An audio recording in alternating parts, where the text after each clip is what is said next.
Hi everyone, happy Easter. This is our children's sermon. Maybe it's for the kid in all of us. I'm standing here with one of the best signs of spring, twin lambs. And of course, spring and new life is related to Easter, where Jesus died and it looked like that whole enterprise was dead and gone.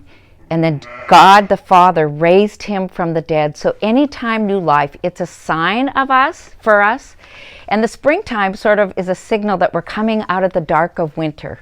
And it's a signal that in life, death for the Christian is just a passageway through to eternal life and resurrection. So these little lambs back here can always remind us, though, that sometimes in our lives it's dark and hard and like winter or a big storm.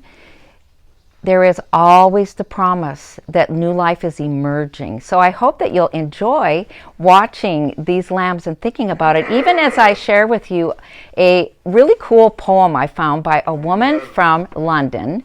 Her name is Christy Bother, and it's called How the Virus Stole Easter. It's written kind of like a Dr. Seuss, so you'll probably hear that, but I think it's actually pretty profound. 'Twas late in 19 when the virus began, bringing chaos and fear to all people, each land. People were sick, hospitals full, doctors overwhelmed, no one in school. As winter gave way to the promise of spring, the virus raged on, touching peasant and king. People hid in their homes from the enemy unseen. Then they YouTubed and Zoomed, social distanced and cleaned. April approached and churches were closed. There won't be an Easter, the world supposed. There won't be church services and egg hunts are out. No reason for new dresses when we can't go out. Holy Week started as bleak as the rest. The world was focused on masks and on tests. Easter can't happen this year, it proclaimed. Online and at home, it just won't be the same. Monday, Thursday, Good Friday, the days came and went. The virus pressed on, it just would not relent.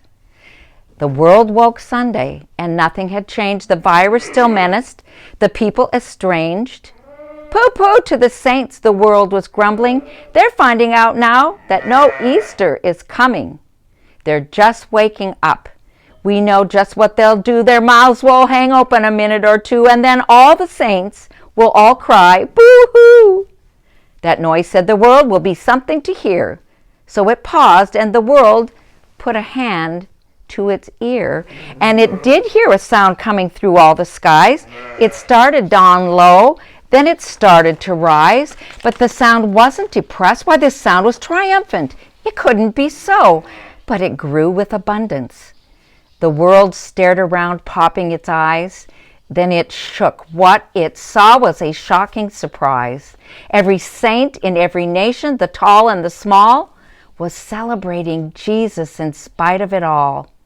It hadn't stopped Easter from coming. It came. Somehow or other, it came just the same. And the world, with its life quite stuck in quarantine, stood puzzling and puzzling. Just how can it be? It came without bonnets, it came without bunnies, it came without egg hunts, cantatas, or money. Then the world thought of something it hadn't before. Maybe Easter, it thought, doesn't come from a store. Maybe Easter perhaps means a little bit more. And what happened then? Well, the story's not done. What will you do? Will you share that with one or two or more people needing hope in this night? Will you share the source of your life in this fight? So this year at Easter, let this be our prayer. As the virus still rages around everywhere, may the world see hope when it looks at God's people. May the world see the church is not a building or steeple. May the world find faith in Jesus' death and resurrection. May the world find joy in a time of dejection.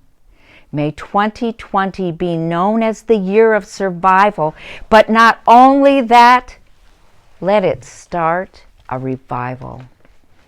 Happy Easter to all of you.